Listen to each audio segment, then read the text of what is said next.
کوشش کروں گا۔ تو پہلے ہم مختصر سی تاریخ دیکھتے ہیں، یاد رکھیں بیت المقدس کی بولی یا ارض شام کی بولی، چونکہ بیت المقدس بھی اس کے اندر ہی آتا ہے، یاد رکھیے، جو کہ شام کی سرزمین ہے۔ اب نبی اکرم صلی اللہ علیہ وسلم کا جب زمانہ تھا تو شام جو ہے وہ ایک بہت بڑے خطے کو کہتے تھے، جو کہ آج کے زمانے میں وہ کئی ممالک بن چکے ہیں، یہ کئی ملک وہاں یاد رکھیے وجود میں۔ جیسے مثال کے طور پر جب ہم شام کہتے ہیں تو اس سے مراد اس زمانے میں نبی اکرم صلی اللہ علیہ وسلم کے فلسطین پورا آتا تھا، جس کو پیلسٹائن کہتے ہیں۔ اسی طرح شام کا جب لفظ آتا ہے تو اس کے اندر مکمل طور سے یاد رکھیں اردن آتا تھا، جس کو ہم جارڈن کہتے ہیں۔ اسی طرح مکمل طور سے سوریہ آتا تھا، جس کو ہم سیریا کہتے ہیں۔ اسی طرح لبنان آتا تھا، یاد رکھیں۔ تو یہ مکمل ایسے کئی ممالک ہیں بھی، اور اس کے علاوہ بھی کچھ علاقے آگے اور پیچھے ہوتے تھے، یاد رکھیں۔ تو اس زمین کو شام کہتے تھے، اس خطے کو شام کہتے تھے۔ اب ایگزیکٹلی میں اس لیکچر کے اندر تو آپ کو بارڈرز ڈیفائن نہیں کر پاؤں گا، لیکن رفلی میں کہہ رہا ہوں کہ یہ 4 ممالک تو شام کے اندر آیا ہی کرتے تھے اس زمانے میں، یاد رکھیں۔ اور اس کے علاوہ بھی کچھ علاقے، اس کے دیگر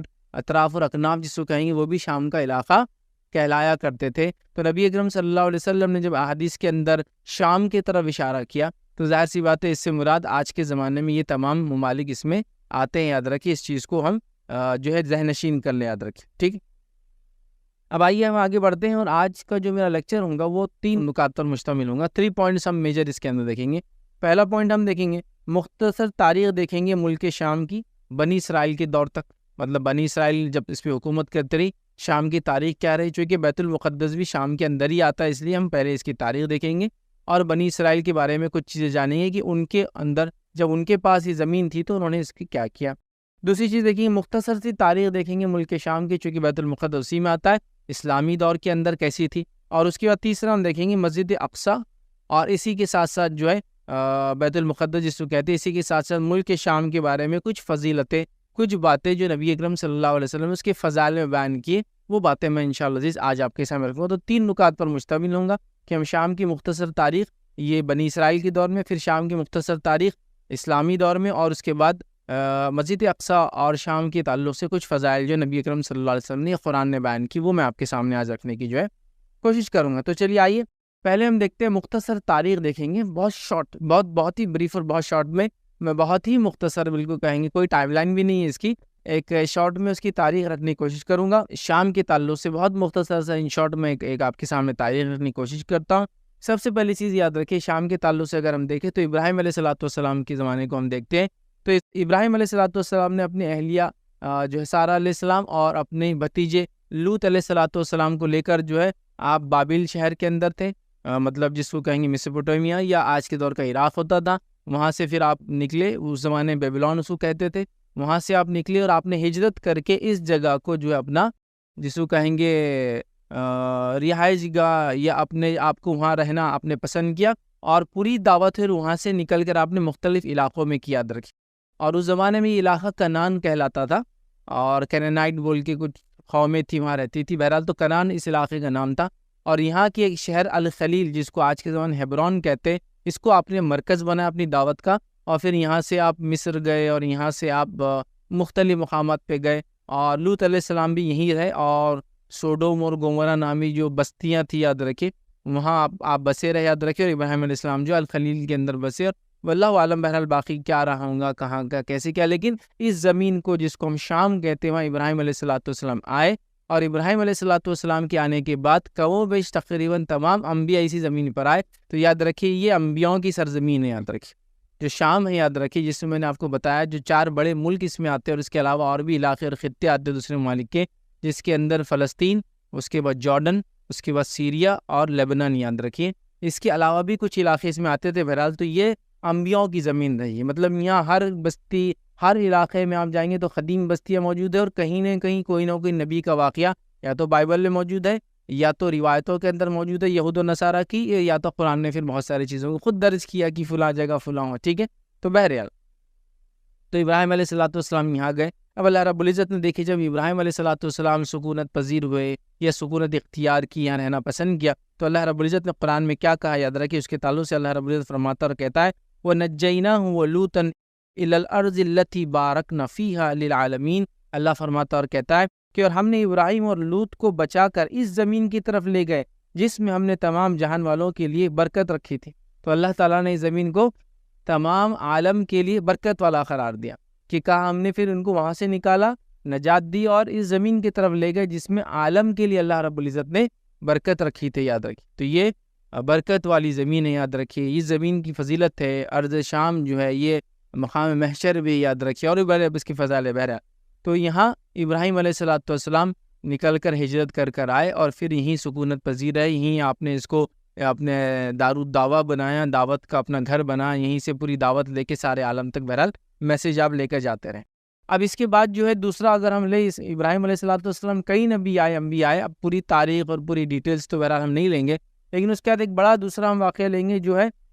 موسیٰ علیہ السلام ہجرت کر کے یہاں، اور بنی اسرائیل اس طرح سے یہاں آپ پہنچی، یاد رکھیے۔ ابھی وہاں سے ابراہیم علیہ السلام کے زمانے میں یہ شام میں تھے، لیکن پھر یوسف علیہ السلام کے زمانے میں یہ چلے گئے مصر، اور پھر اس کے بعد یہ مصر میں بسے رہے، حتیٰ کہ جب تک یہ دین پر چلتے رہے اللہ ان کو عروج دیتا رہا۔ پھر جب انہوں نے دین کو چھوڑ دیا تو اللہ نے ان کو پستی اور زوال میں ڈال دیا۔ پھر یہ حکومت سے نکل کر غلامی میں آ گئے، اور غلامی میں اس بدترین غلامی میں آ کے ان کے بچوں کو ذبح کر دیتا فرعون، اور لڑکیوں کو زندہ چھوڑ دیا کرتا تھا۔ پھر اللہ رب العزت نے ان پر فضیلت کی اور ان کے طرف رخ کیا اور ان پر پھر اپنا فضل کیا، چونکہ چرندہ لوگ تھے اللہ کے، تو اللہ نے وہ کیا، اور پھر موسیٰ علیہ السلام کو بہرحال پیدا کیا، اور اس کے بعد موسیٰ علیہ السلام کے ذریعے یہ نکل کر جو ہے اس غلامی سے نکل کر آزادی کی طرف آئے، اور پھر واپس سے یہ شام میں چلے آئے۔ اور پورا واقعہ آپ جانتے ہیں، سینا میں جو ہے موسیٰ علیہ السلام کو لے کر اللہ نے کیا کیا حکم دیا۔ تو پھر موسیٰ علیہ السلام کا ایک زمانہ ہے جس کو ہم کہیں گے ایک بڑا اہم دور ہے، جب بنی اسرائیل وہاں سے نکلی، مصر سے نکلی، اور واپس جو ہے شام کے علاقے میں جس کو ہم کہہ رہے ہیں وہاں واپس آ گئی۔ اور اللہ رب العزت نے سورہ مائدہ سورہ نمبر 5 آیت نمبر 21 میں دیکھیے کیا فرمایا، کہا یا قوم ادخلوا الارض المقدسة التي كتب الله لكم ولا ترتدوا على ادباركم فتنقلبوا خاسرین۔ اللہ فرماتا اے میری قوم، موسیٰ علیہ السلام نے کہا اے میری قوم والو، اس مقدس زمین میں داخل ہو جاؤ۔ تو یہاں دیکھیے موسیٰ علیہ السلام نے کہا کہ اے میری قوم تم مقدس زمین میں داخل ہو جاؤ۔ اوپر والی آیت میں ہم نے دیکھا تھا اللہ نے فرمایا اس کو ہم نے برکت والا بنایا ہے، تو موسیٰ علیہ السلام نے کہا اے میری قوم برکت والی زمین مطلب شام کی سرزمین پہ داخل ہو جاؤ۔ پھر کیا فرمار کہا ہو جاؤ جو اللہ تعالیٰ نے تمہارے نام لکھ دی ہے، اور جو پیٹھ کے بل واپس نہ پلٹ جاؤ کہ پھر نقصان میں پڑ جاؤ۔ لیکن بنی اسرائیل نے بہرحال باوجود اس وارننگ کے موسیٰ علیہ السلام کے اور نافرمانی کی، اور پھر بہرحال وہی کر بیٹھے جو ان کو کرنا تھا، اس زمین میں داخل ہوئے، لیکن نافرمانی کے ساتھ وہ اللہ نے سزا سنائی، 40 سال گھومتے رہے، اور بہرحال پورا واقعہ آپ جانتے ہیں۔ لیکن موسیٰ علیہ السلام کے زمانے میں کوئی حکومت تو بہرحال یہاں نہیں بنی، اسٹیبلش کوئی کنگڈم نہیں بنا، یاد رکھیے ابھی بنی اسرائیل کا۔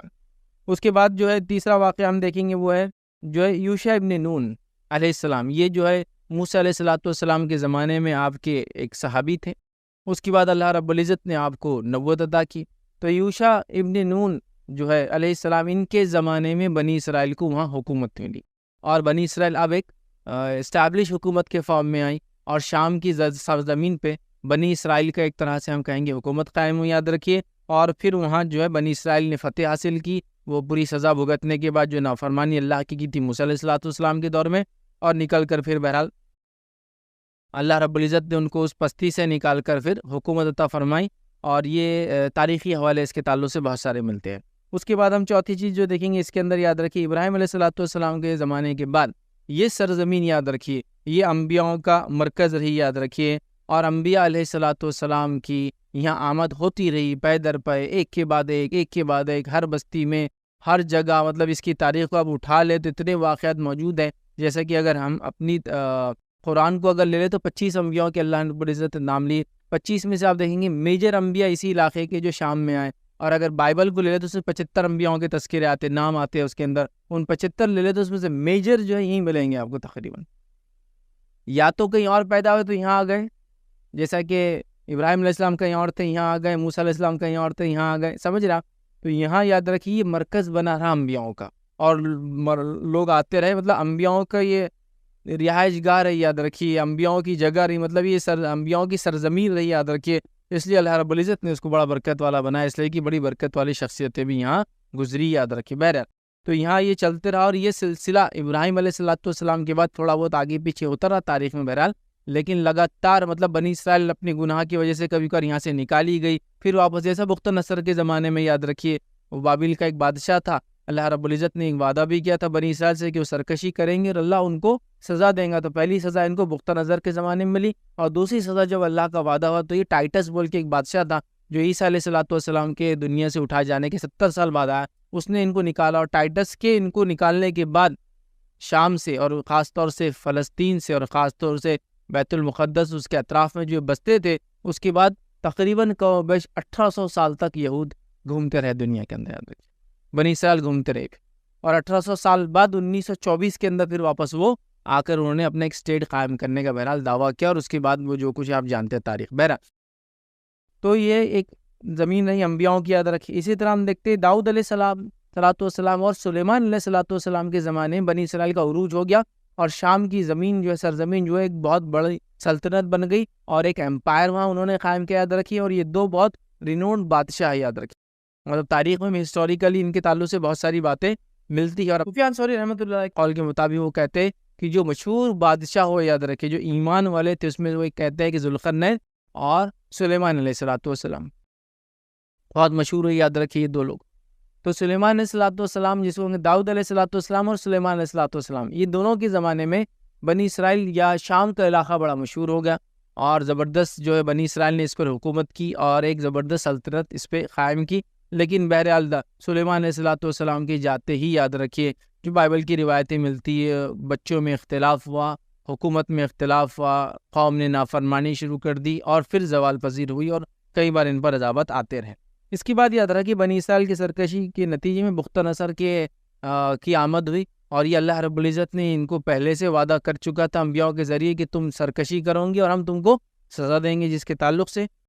سورہ بنی اسرائیل سورہ نمبر 17 آیت نمبر 4 اور 5 میں اللہ نے کیا فرمایا, ہم نے بنی اسرائیل کے لیے ان کی کتاب میں صاف فیصلہ کر دیا تھا کہ تم زمین میں دوبارہ فساد برپا کرو گے اور تم بڑی زبردست زیادتیاں کرو گے. پھر اللہ نے آگے فرمایا, ان دونوں وعدوں میں سے پہلے کے آتے ہی ہم نے تمہارے مقابلے پر اپنے بندے بھیج دیے جو بڑے لڑاکے تھے, بس وہ تمہارے گھروں کے اندر تک پھیل گئے, اور اللہ کا یہ وعدہ پورا ہونا ہی تھا. اور یہ بختہ نصر کے تعلق سے جتنے بھی لوگوں نے لکھا ہے کہا کہ یہ وہی تھی پہلا جو وعدہ تھا. بختہ نصر آیا جس کو نبوکڈ نظر بولتے ہیں انگلش میں,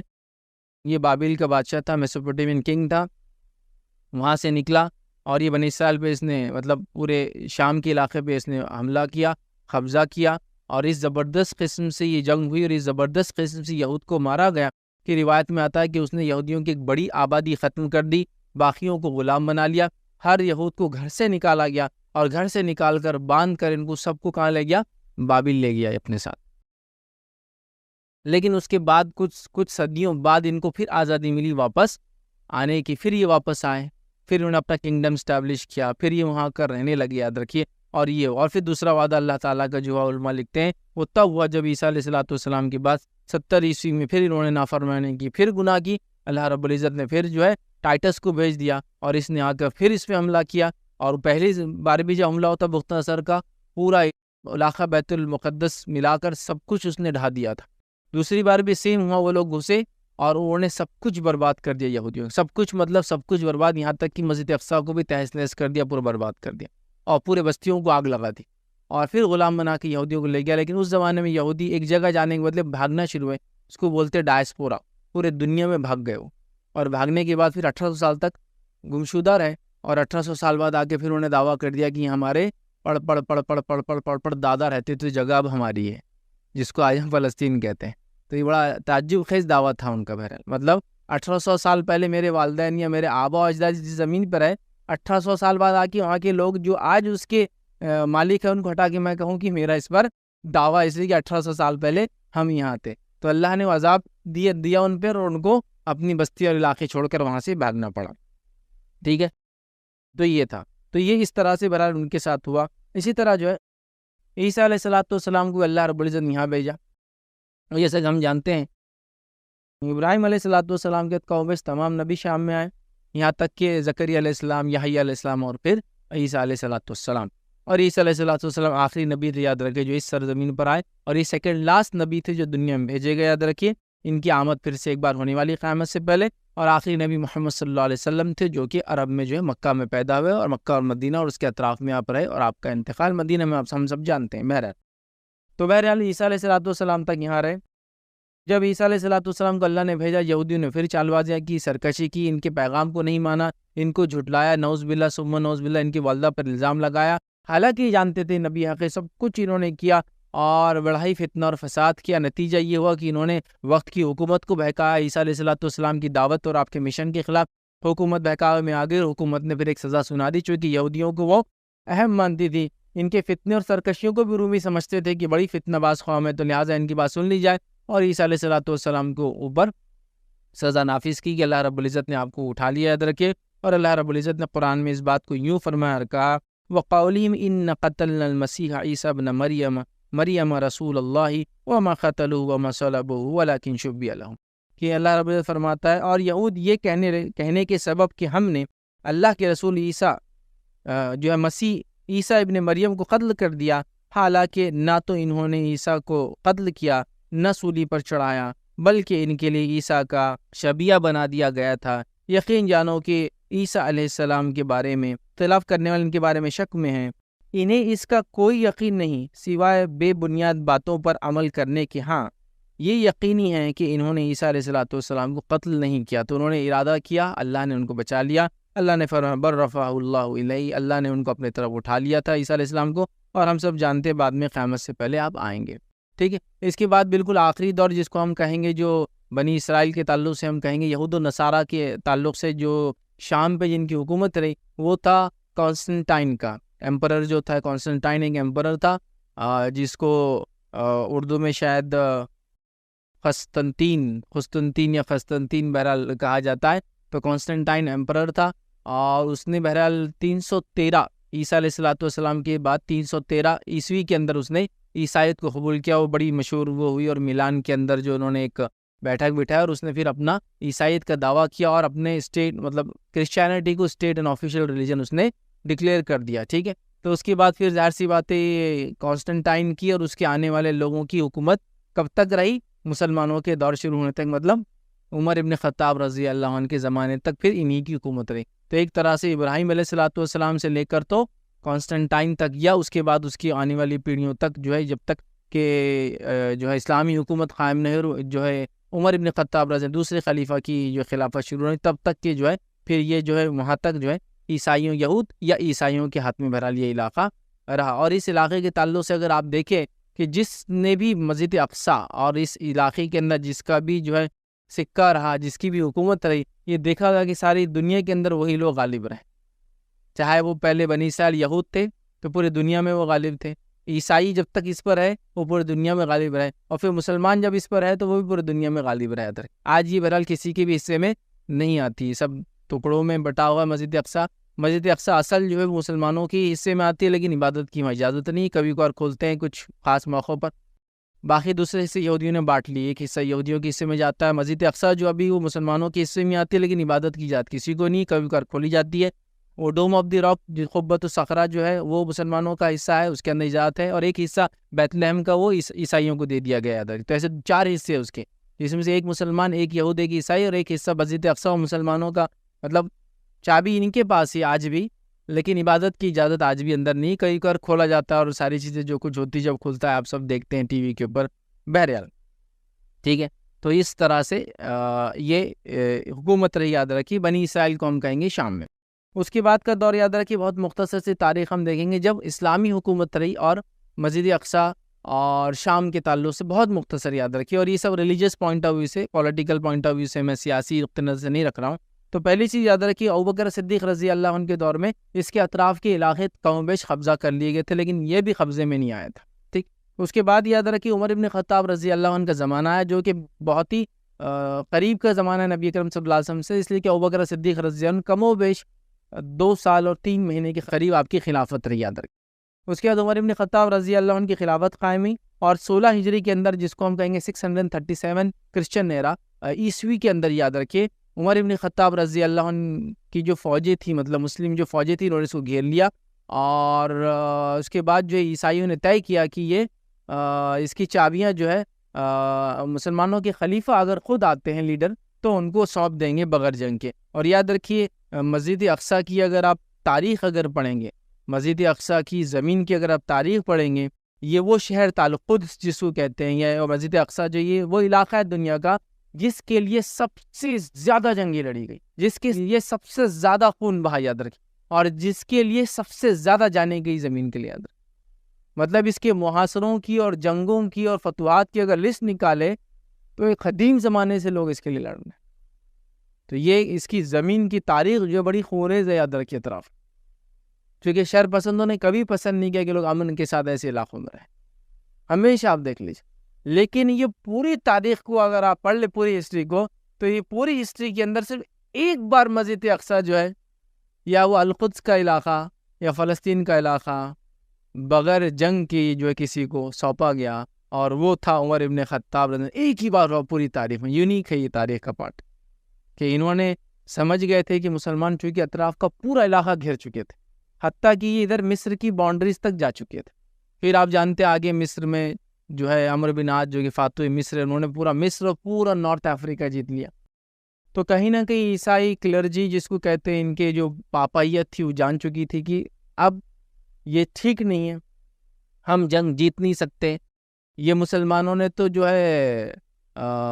بزنطینی حکومت کو کھدیڑ دیا تھا پورے شام سے۔ اب ان کو یقین تھا کہ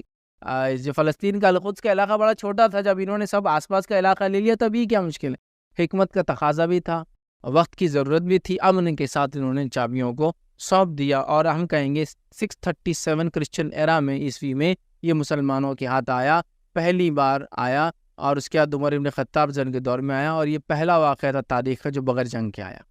سمجھ رہے ہیں۔ اس کے بعد ہم کہیں گے صلیبی جنگیں ہوئی، تو مطلب صلیبی جنگ جو چھڑی، یاد رکھیے، اور صلیبیوں نے پھر اس پر پھر سے قبضہ کیا، جو کہ 1099 عیسوی کے اندر 1099 کرسچن ایرا میں صلیبی جنگیں ہوئی، اور اس کے بعد پہلی جنگ تو بہرحال وہ بہت آسانی سے ہار گیا، لیکن دوسری تیسری اس کے بعد جنگیں چلتی رہی۔ اس کے بعد جو 1099 کے اندر، یاد رکھیے 1099 میں انہوں نے اس کو واپس لے لیا، یاد رکھیے، جو کہ اگر ہم 637 ایرا سے اگر لے، کرسچن ایرا سے، جو ہے عمر ابن خطاب جنگ کا دور تھا، تو یہاں تک تو تقریباً کم و بیش 460 سال تھا جو مسلمانوں کے پاس یہ کنٹینیوس لگاتار رہا۔ پھر اس کے بعد یہ ہوا کہ 1099 کے اندر یہ جو ہے پھر سے جو ہے عیسائیوں کے ہاتھ میں چلا گیا، اور پھر صلاح الدین ایوبی کے ذریعے جو ہے 1187 عیسوی میں پھر واپس آ گیا، 1187 کرسچن ایرا میں پھر واپس آ گیا، تو گویا پھر 88 سال یہ عیسائیوں کے پاس چلا گیا، 88 ایئرس پھر یہ عیسائیوں کے پاس رہا۔ تو یہ جو قبضہ ہوا، یاد رکھیے، صلیبی جنگوں کے بعد جو ہے 1099 میں، تو اس کی تاریخ موجود ہے۔ اس کی تاریخ خود یورپ نے لکھی، چلیے ہم تو مسلمان ہیں تو وہ تو کچھ بولیں گے کہ بھائی ہم پہ ظلم ہوا، لیکن جو تاریخ یورپ میں لکھی گئی اتنی خونریز ہے کہ انہوں نے خود لکھا کہ جب کروسیڈرز جو ہے صلیبی جو ہے مسجد اقصیٰ میں القدس کے اندر داخل ہوئے، تو انہوں نے اتنی قتل و غارت گری کری، یہودیوں کو بھی مار دیا، عیسائیوں کو بھی مار دیا، خود اپنے بھائیوں کو مارا انہوں نے، چونکہ ان کا چرچ الگ تھا۔ اس کے بعد مسلمانوں کو مارا، کہ مسلمان مطلب انسانوں کی لاشوں میں اور خون میں ان کے گھوڑوں کے جو گھٹنے تھے وہ ڈوبے ہوئے تھے۔ اب اندازہ لگا، ایک گھوڑا تقریباً 18 انچ 12 انچ 16 انچ پہ اس کا گھٹنا، وہاں تک لاشوں میں اور خون کے اندر زمین کو انہوں نے وہ کر دیا تھا، اتنا ظلم انہوں نے کیا۔ حالانکہ عیسیٰ علیہ السلام کے نام پر آئے تھے،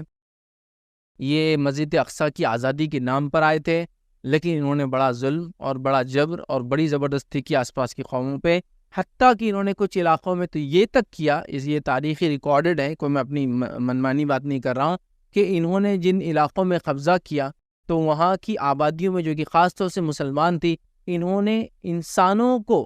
پکا کر کھایا۔ اس لیے جب صلیب اور صلیبی جنگوں کی بات آتی ہے، یا جب کوئی یہ کہتا ہے کہ ہم بھی وہی حال کریں گے مسلمانوں کا جو صلیبی جنگوں میں ہوا، تو یہ مسلمانوں کے لیے قابل برداشت بات نہیں ہوتی، اس لیے کہ اس میں اتنا ظلم اور زیادتی بھی انسانیت کے اوپر کہ تاریخ میں آپ کو اتنی ظلم و زیادتی نہیں ملے گی۔ تو جو عیسائی آج یہ بتا رہے ہیں، جو پاپائیت جو خاص طور سے کیتھولک چرچ ہے، جو آج امن کی مسیحا بن کے بیٹھے ہیں، ساری دنیا کو محبت بانٹتے ہیں، اگر ان کا ظلم اگر دیکھا جانا، یہ ہسٹوریکل فیکٹ ہے، میں کسی قوم کے خلاف کسی کو بہکا نہیں رہا ہوں، دس از ہسٹوریکل فیکٹ، ریکارڈڈ فیکٹ ہے یہ فیکٹ۔ آپ پورے بیت المقدس، اس کے اطراف اور شام میں جب انہوں نے صلیبی جنگی کی، وہاں دیکھ لیجیے۔ اس کے علاوہ صرف مسلمانوں پہ نہیں، انہوں نے تو یہود و نصارہ کو برباد کر دیا۔ اس کے علاوہ اگر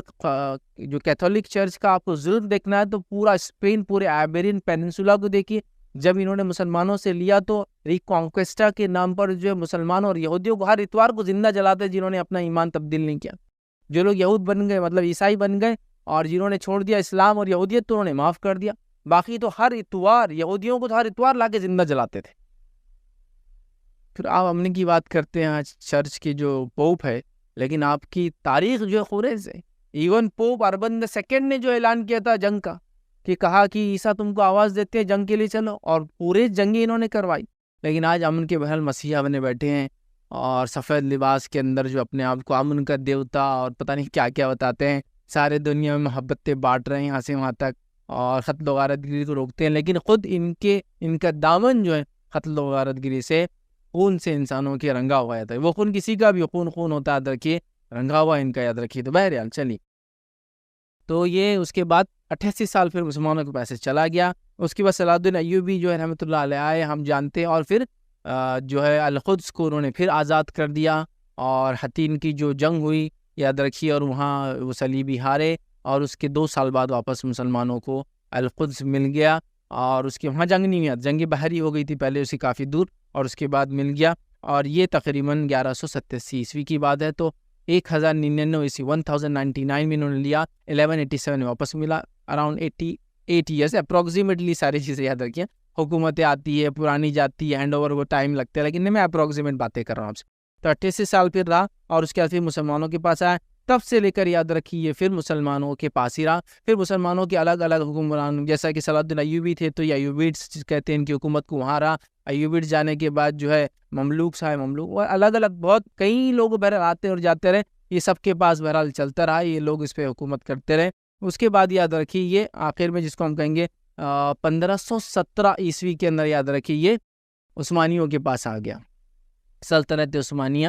اس کے پاس آ گیا, جو کہ 1520 میں سلطنت عثمانیہ سے بدل کر خلافت عثمانیہ ہو گئی. چونکہ 1517 کے اندر القدس ان کے پاس آیا, بیت المقدس انہوں نے لیا. اس کے بعد 1520 میں مکہ اور مدینہ حجاز بھی ان کے پاس آ گیا. نتیجتاً چونکہ تینوں مقدس مقامات ان کے پاس تھے, اور ایسا سسٹم چلتا رہا تھا کہ جن کے پاس جن کی بھی حکومت اس پہ ہوتی تھی اس کو خلیفہ مان لیا جاتا تھا. نتیجہ یہ ہوا کہ 1520 میں انہوں نے کر لیا, مطلب 3 سال میں تینوں مقدس مقامات ان کے پاس تھے. نتیجتاً یہ جو سلیم the first تھے,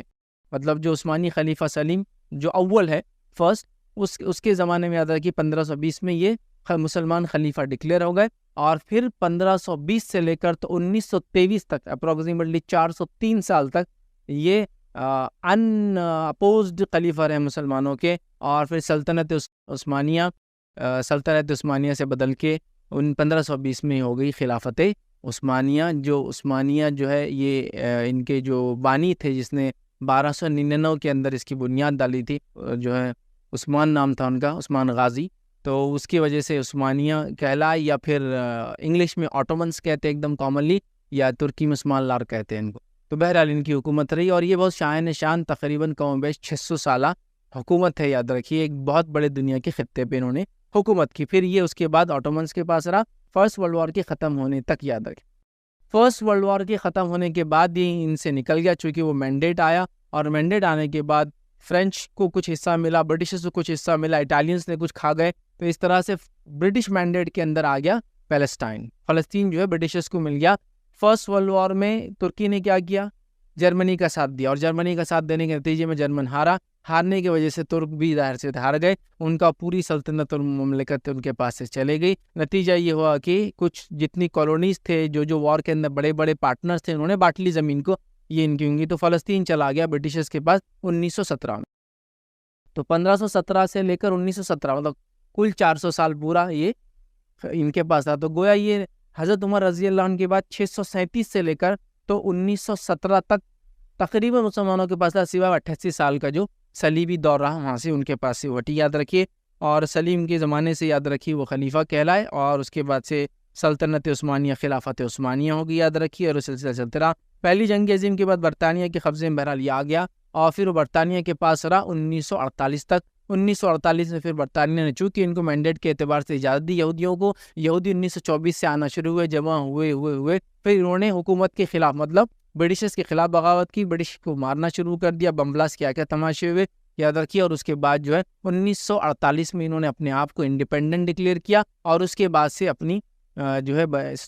اسرائیل اسٹیٹ کے لیے انہوں نے کام کیا، اور بہرحال تاریخ پوری آپ بہرحال جانتے ہیں۔ تو اب یہ شام کا علاقے میں خاص طور سے پیلسٹائن، بہرحال ابھی شام میں سیریا الگ ہو گیا، لبنان الگ ہو گیا، فلسطین ایک ہو گیا،